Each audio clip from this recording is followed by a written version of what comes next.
নমস্কাৰ অসমৰ সকলো শিক্ষক শিক্ষয়িত্ৰীসকল আপোনালোকে জানে যে 5550টা পদৰ ফাৰ্ষ্ট ফেজ ভেৰিফিকেশ্যন অলৰেডি হৈ গৈছে।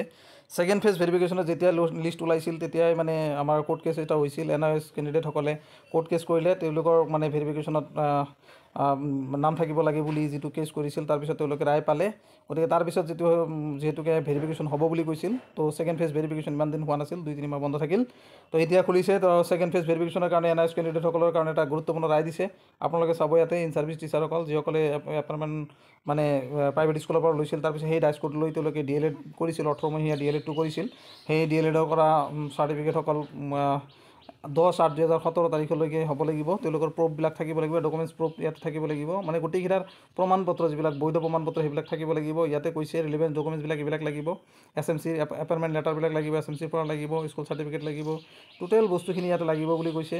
তো NIOS কেণ্ডিডেট মাৰ্কশ্বিট তো NIOS এপ্লিকেণ্ট কমপ্লিট বিফোৰ 1/4/2019 তাৰিখৰ ভিতৰত সেই NIOS ডিপ্ল'মাটো কমপ্লিট হ'ব লাগিব। এইখিনি গোটেই তথ্যখিনি দিছে।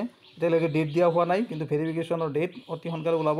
কাৰণ NIOS কেণ্ডিডেটসকলে যাতে এই বস্তুখিনি নিজৰ স্কুলৰ পৰা যি স্কুলত কাম কৰি আছিল সেই স্কুলৰ পৰা তেওঁলোকে এইবিলাক মানে একলগ কৰিব পাৰে, গোটেইখিনি তথ্য তেওঁলোকে আহৰণ কৰিব পাৰে। বা যিসকলৰ বহুতেও কিছুমানৰ ডাইচ কোড হেৰাই গৈছে, বা যেতিয়া DLEDৰ এডমিশ্যন লৈছিল তেতিয়া যি চাৰ্টিফিকেট লৈছিল সেই চাৰ্টিফিকেটটো বৰ্তমান তেওঁৰ ওচৰত নাই, গতিকে আকৌ স্কুলত যাব লাগিব। গতিকে এই সময়খিনি তেওঁলোকে পাব, গোটেই ডকুমেণ্টছখিনি তেওঁলোকে একেলগ কৰিব লাগিব। যেতিয়া ভেৰিফিকেশ্যন যাব, তো ভেৰিফিকেশ্যনত গোটেইখিনি তথ্য তেওঁলোকে চালি চাব।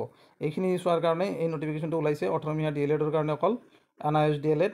তো তাৰ কাৰণে ওলাইছে ছেকেণ্ড ফেজৰ ভেৰিফিকেশ্যনৰ ডেট অতি সোনকালে 5550টা পদৰ কাৰণে পাই যাব।